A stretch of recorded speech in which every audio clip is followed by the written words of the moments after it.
Hello అండి. అందరికి నమస్కారం. ఇండియాలో ఓటు వేయాలంటే సాధారణంగా ప్రతి ఒక్కరికి ఇండియన్ సిటిజన్‌షిప్ మాత్రం మ్యాండేట్ రైట్ అనమాట. కానీ ఇక్కడ ఏం జరిగిందంటే foreign citizens fake vote IDs తయారు చేసుకొని ఓటు వేశారు. చెన్నై పోలీస్ ఇమిగ్రేషన్ ఆఫీసర్స్ 25-30 మందిని అరెస్ట్ కూడా చేశారు.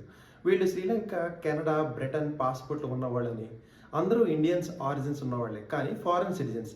ఎలా పట్టుపడ్డారంటే వీళ్ళంతా లెఫ్ట్ హ్యాండ్ ఇండెక్స్ ఫింగర్ మీద ఇంక్ ఉందన్నమాట. అది ఇంకా చెరిగిపోలేదు. చెన్నై మరియు మధురై ఎయిర్‌పోర్ట్స్‌లో ఫ్లైట్ ఎక్కేటప్పుడు వీళ్ళందరిని పట్టుకున్నారు. ఒక స్పెషల్ కేస్ చెప్పాలంటే ఒక వ్యక్తి 2015లో బ్రిటిష్ పాస్‌పోర్ట్ తీసుకున్నాడు. అతను పట్టక్కాయ్ అసెంబ్లీ సీట్‌లో ఓటు వేసి వచ్చాడనమాట. లండన్ ఫ్లైట్ వెళ్తుండగా చెన్నై ఎయిర్‌పోర్ట్‌లో అతన్ని అరెస్ట్ చేశారు. ఇంకా ఏం తెలిసిందంటే ఈ ఫారెన్ సిటిజన్స్ అంతా ఎలక్షన్ నోటిఫికేషన్ వచ్చిన తర్వాత తమిళనాడుకి వచ్చేసారు.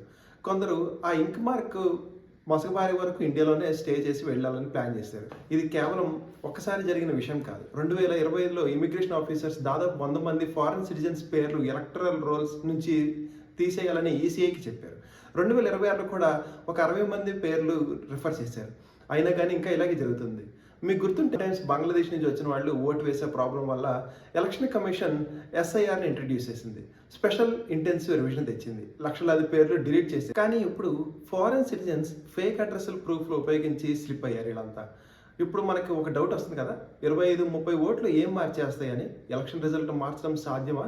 సరిగ్గా చెప్పాలంటే ఈ 25-30 ఓట్స్ మొత్తం తమిళనాడు గవర్నమెంటే మార్చలేదు. కానీ ఇక్కడ ఒక హిడెన్ బెనిఫిట్ ఉంది. తమిళనాడు ఎలక్షన్స్ 2026లో 61 సీట్లు కేవలం 5,000 ఓట్లు తక్కువ మార్జిన్తో విన్ అయ్యారు. 15 సీట్స్ 1000 ఓట్స్ కంటే తక్కువ మార్జిన్తో, ఒక సీటు కేవలం 1 ఓటుతో విన్ అయ్యింది. ఒకవేళ ఈ ఇల్లీగల్ ఓట్స్ ఏదైనా టైట్ మార్జిన్ సీట్లో పడితే ఆ సీట్ రిజల్ట్ పూర్తిగా ఫ్లిప్ అవుతుంది. లోకల్ పొలిటికల్ ఏజెంట్స్కి ఇది బిగ్ బెనిఫిట్. వాళ్ళు ఫేక్ డాక్యుమెంట్స్ ఇచ్చి ఈ ఫారెన్ సిటిజన్స్ని ఎన్రోల్ చేస్తారు. ఒక బూత్లో 2-3 ఓట్స్ వచ్చాయంటే వాళ్ళకి మనీ ప్లస్ ఫేవర్స్ జరుగుతాయి. ఇది ఇంకా లూప్ హోల్ టెస్ట్ లాగా కూడా పనిచేస్తుంది. ఈసారి పనిచేస్తే నెక్స్ట్ బై ఎలక్షన్స్లో వందలాది సంఖ్యలో వచ్చి ఎలక్షన్లో ఓట్ వేయచ్చు. ఇప్పుడు ఎలక్షన్ కమిషన్ పూర్తి ప్రోబ్ ఆర్డర్ చేసింది. రిటర్నింగ్ ఆఫీసర్స్ నుంచి రిపోర్ట్ కోరిందనమాట. ఎస్ఐఆర్ ఉన్న ఎలా స్లిప్ అయ్యారనేది ఎలక్షన్ రిజల్ట్స్ మీద ఎలాంటి ఇంపాక్ట్ ఉందని అడిగితే అఫీషియల్స్ నో కామెంట్ అన్నారు. ఒక ఫారెన్ సిటిజన్ ఓటు వేస్తే నిజమైన ఇండియన్ సిటిజన్కి ఓటు వాల్యూ తగ్గుతుంది. ఇది డెమోక్రసీకి థ్రెట్. ఏం చేయాలి? Voter ID, Aadhaar card plus passport link తప్పనిసరి చేయాలి. Biometric voting system full implement చేయాలి. అట్లీస్ట్ ఐఫోన్ ఫేస్ లాక్ లాంటి అడ్వాన్స్డ్ మెకానిజం ఉండాలి.